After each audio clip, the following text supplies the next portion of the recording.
Good day, y'all. Happy Sabbath. Captain Cruncher, aka The Fits. Little fitness sermon, little quick one. This just popped into my head just a little while ago, a few minutes ago. You know how they go, they say Jesus used to use parables when he teach. I don't know if you call this one, but I kind of think these what these actually are. If you in a competition with somebody, whether you or them know it or not, you feel you in some kind of competition with somebody, say it's bodybuilding. And for exercise purposes, whoever your supposed competition is does 10 push-ups on one day. Just throwing just a regular number out there. And you do 10 push-ups the same day.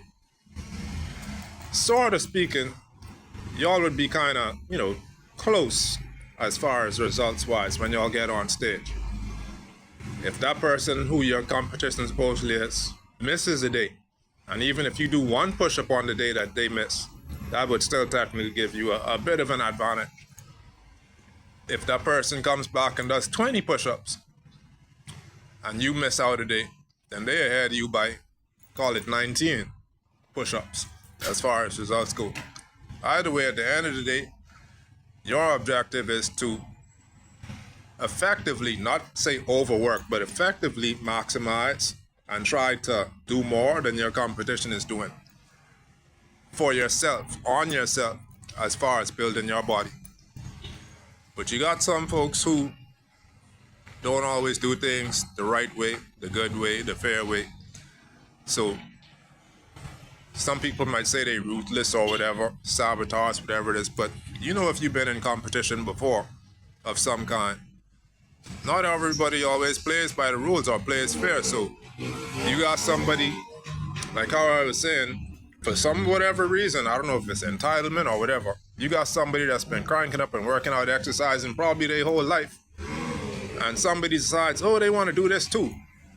And instead of them doing any kind of competition or anything like that at all, exercise and probably barely even walk on a regular basis, much less hit the gym or even attempt to push up.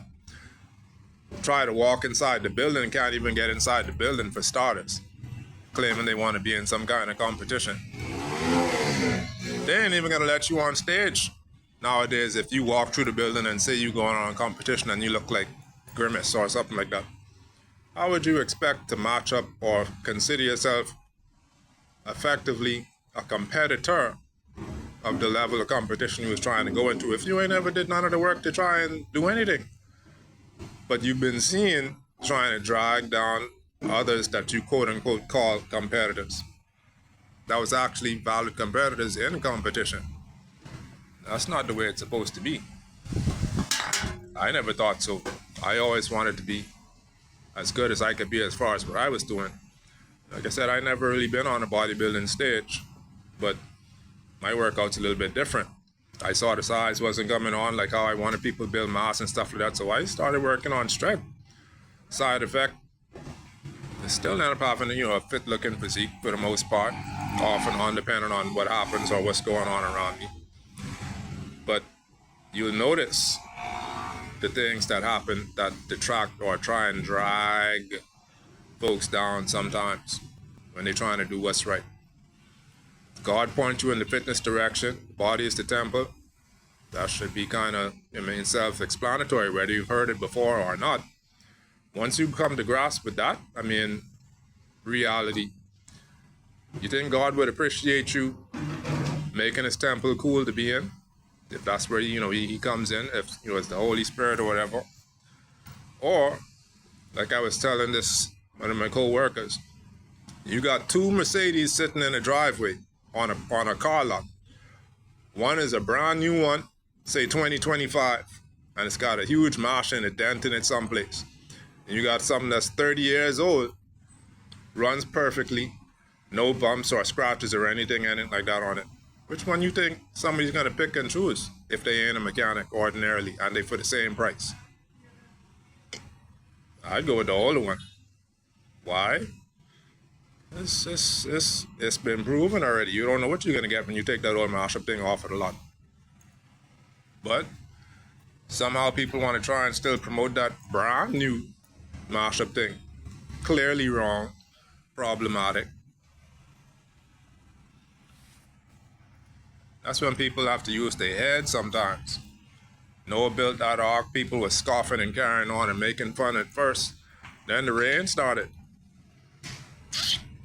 What are you doing that for? Probably even trying to mess it up, sabotaging it all, possibly. The rain kept going. Didn't stop Noah, he still keep doing what God had him do.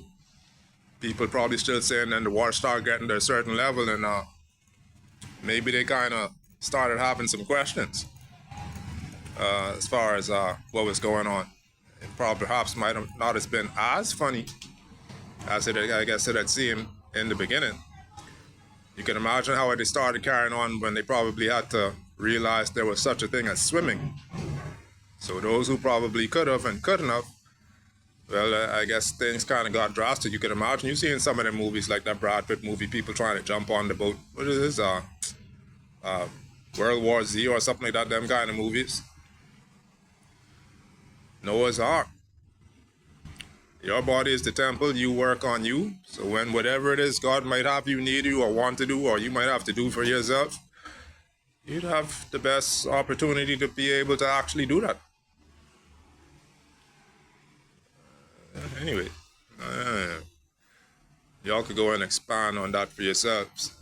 See what that direction that takes y'all as far as Christianity and salvation is concerned, readiness or whatever. Crunch out.